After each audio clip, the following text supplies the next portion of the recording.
लक्ष्य न ओझल हो पाए, कदम मिला के चल, सफलता तेरे कदम छूमेगी आज नहीं तो कल।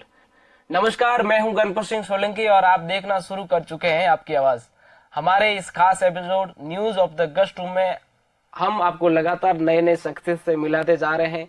इसी सिलसिले में आज हमारे साथ जुड़े हैं जसराज जी सुतार। सर, बहुत बहुत स्वागत है आपका। सर धन्यवाद जी। मैं आपको आगे बढ़ूं उससे पहले आपको मैं बता दूं, जसराज जी हाल ही में जो RS 2021 के परिणाम आए हैं, इसमें जसराज जी ने 648वीं रैंक के साथ अपने जीत का परचम लहराए हैं। जसराज जी, आपको एक बार हमारे YouTube प्लेटफॉर्म की ओर से आपको बहुत बहुत शुभकामनाएं। बहुत बहुत धन्यवाद जी सर। जसराज जी, अपन बात यहाँ से स्टार्ट करते हैं कि आप कहाँ से आते हैं, आपके परिवार में कौन कौन है, कुछ अपने बारे में बताएं। जी सर, मैं जैसलमेर के मोहनगढ़ कस्बे से बिलोंग करता हूँ। जी सर। और मेरे परिवार में मेरे परिवार में संयुक्त रूप से पिताजी के 5 भाई हैं, पिताजी, और 2 बहनें हैं। जी सर। सबको मिला के, और मेरी माता जी भी, और मेरा एक भाई है। जी सर। और उनकी पत्नी, मेरी 4 बहनें हैं। जी सर। और मेरी पत्नी और मेरी एक बच्ची है। और उसके साथ ही आप सभी लोग मेरा परिवार ही हैं। जसराज जी, मैं नेक्स्ट पर्सन के आपसे मैं जानना चाहूंगा जिसका इंतजार शायद सारे दर्शक कर रहे होंगे। जसराज जी, आपने ये जो सफलता हासिल की है, इसका आप श्रेय किसे देना चाहेंगे? सर, ये सफलता एक संघर्ष से मिलती है। अब जब ये संघर्ष है, ये सामूहिक होता है, जिसमें मैं अगर इंक्लूड करना चाहूँ, कुछ नाम भी ले लूँ तो काफ़ी नाम छूट जाएंगे।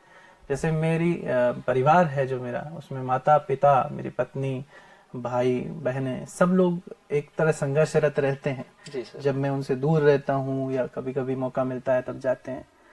और माता पिता के अलावा मेरे मोटिवेशन में मेरे चाचा जी doctor CR Suthar, Mohanlal Sukhadia university में वो एक बहुत ऊंचे पदों पर विराजमान है, काफ़ी दायित्वों का निर्वहन करते हैं। वो मेरे लिए मोटिवेशन रहे हैं। जी सर। और इन सभी के साथ ही जैसे महेंद्र सिंह जी राजपुरोहित रैंक 72 मेरे रूममेट रहे। अच्छा। और कुछ ऐसे मित्र हैं, मेरा दोस्त है ललित गर्ग, जो मुझे हमेशा मोटिवेट करता रहा है। ऐसे काफ़ी लोग हैं, अगर मैं नाम लेना शुरू करूँ तो वो लिस्ट ऐसा रहेगा कि किसी के साथ अन्याय हो गया नाम नहीं लिया तो। जी जी। तो बहुत लोग हैं। साथ ही मेरे गुरुदेव श्री श्री रविशंकर जी ने, जिन्होंने मुझे कंटिन्यूसली मोटिवेटेड और स्ट्रेस फ्री रखा। जी सर। तो सबको श्रेय जाता है। जी सर, आपका ये कौन सा अटेम्प्ट था? जी, मेरा ये सेकंड अटेम्प्ट था जी। और श्रेय की लिस्ट में सेकंड अटेम्प्ट की बात आई तो मुझे याद आता है कि फर्स्ट अटेम्प्ट के बाद मैं सम्यक में आया जी। और उसमें मुझे कौशल भारद्वाज सर ने मेंस के लिए और इंटरव्यू के लिए, दोनों के लिए अच्छा मंच प्रदान किया। और मेंस की तैयारी में बहुत हेल्प मिली। साथ ही साथ हमारे जो महेंद्र सिंह जी राजपुरोहित का साथ था, तो रैंक अच्छी आ गई। और इंटरव्यू के दौरान भी मुझे एक अच्छा प्लेटफॉर्म दिया, जिसमें मैं लगभग आधे कैंडिडेट से मिल लिया, 1000 कैंडिडेट से मिल लिया, क्योंकि मैं खुद इंटरव्यू मैनेज कर रहा था। जी सर। तो उससे मुझे बहुत फायदा मिला। सम्यक के लिए मैं कृतज्ञ हूँ। जी सर। सर, इस पर अपन लंबी बात करेंगे। आपने इंटरव्यू की भी बात की, आपने इंटरव्यू प्रोग्राम मैनेज किया है सम्यक का, इस पे भी बात करेंगे। लेकिन अपनी बात ये यहाँ पे छूट रही थी कि जैसे आपका ये दूसरा अटेम्प्ट था, तो आपका प्रथम प्रयास में नहीं हुआ। तो सर, एक प्रयास में नहीं हो जाने के बाद आदमी एक तरीके से वो हो जाता है अंदर से कि नहीं, अभी तो होगा नहीं। तो आपने इसको सर कैसे हैंडल किया इसको सर? जी, फर्स्ट प्रयास जो था उसमें मैं लगभग कुछ ही मार्क्स से इंटरव्यू के लिए कॉल हुआ था। जी।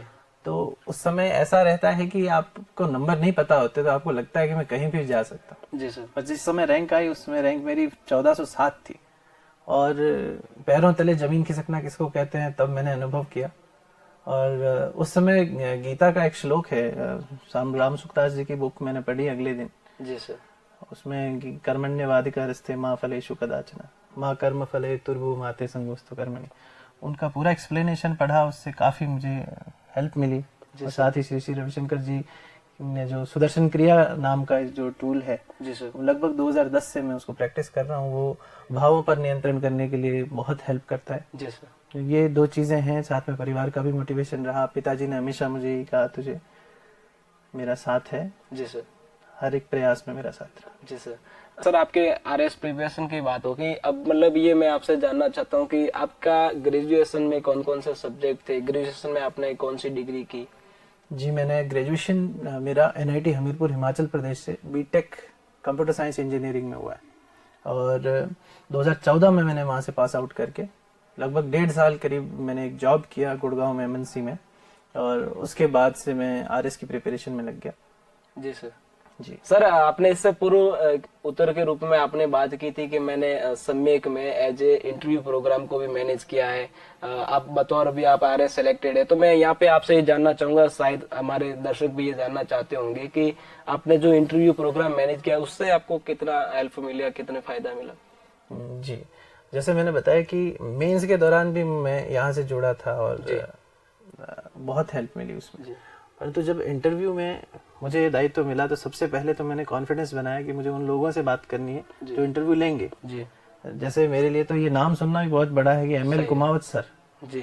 दी ML कुमावत सर से मैं फोन करूंगा, उनको सर को बुलाऊंगा कि सर आपका ये शेड्यूल, मेरे लिए पहले बहुत चैलेंजिंग था।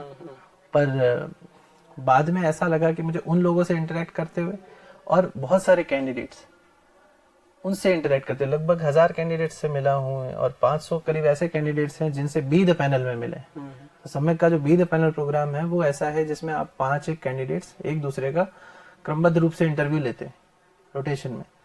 तो आपको उस तरफ भी बैठने का मौका मिलता है टेबल के जब आप इंटरव्यू लेते हैं और इंटरव्यू देते भी हैं। जी। तो इस श्रृंखला में मुझे बहुत सारे फ्रेंड्स बने जी। और मेरा खुद का कॉन्फिडेंस बूस्ट हुआ, उनका भी बूस्ट हुआ। बहुत सारे ऐसे लोगों को जानने को मिला जो अलग अलग तरीके से संघर्ष करके यहाँ पर आए हुए हैं। जी सर। अलग अलग पृष्ठभूमि से आए हैं, कुछ विडोज से मिला मैं, कुछ ऐसे लोग हैं जो काफी ग्रामीण स्तर से आए हुए हैं, बिल्कुल आर्थिक रूप से अशक्त बोले या फिर निर्धन कहा जा सकता है जिनको, उस कैटेगरी से भी निकल के लोग यहाँ पे आए। तो मुझे बहुत सीखने को मिला इन सब। सर आपकी हॉबीज क्या क्या है? जी सर, बचपन से ही मुझे गाने का बहुत शौक था। अच्छा। तो और उसके बाद आर्ट ऑफ लिविंग में मुझे एक तरह से राज्य स्तरीय कह सकते हैं जिसको, एक राज्य स्तरीय सिंगर हूँ मैं और भजन गायक हूँ, और यूट्यूब पे भी कभी छोटे मोटे वीडियोस डालता रहता हूँ जी सर, जब जब समय मिलता है तो। जी। और साथ ही मेरा अध्यात्म की पुस्तकें और ज्ञान सुनने में भी रुचि है। जी जी। सर, अंतिम प्रश्न के तौर पर मैं आपसे एक ये प्रश्न ले लेता हूँ कि RS की तैयारी में एक कोचिंग का कितना महत्व होता है, कोचिंग का कितना रोल होता है सर?